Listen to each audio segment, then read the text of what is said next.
Salam Ayağver usta. Salam Ayağver. Ayağver usta gör ne işiyorsun? Boş gelirse doldursan bunu. Belli, kaburgada, küvətlər bir yeri var.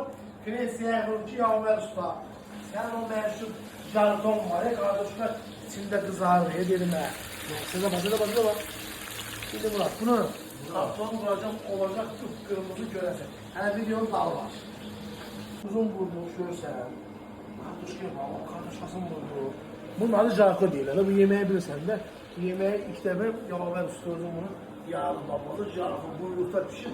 Uzun nəti kardeşler. Şimdi pişir göstereceğim görəsən pişir. Ayağver usta ne olur yemek pişirdik kardeş.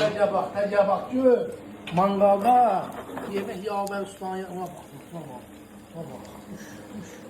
Deməli, bunun var bak. Bak. Tapamıza. Deməli bu işler hamısı harda?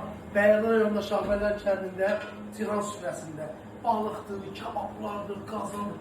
Ne deyirsən, gəlsən Ayağver ustanın yanına bu gözəl yeməklərdə yeyirsən. Çox sağ olun.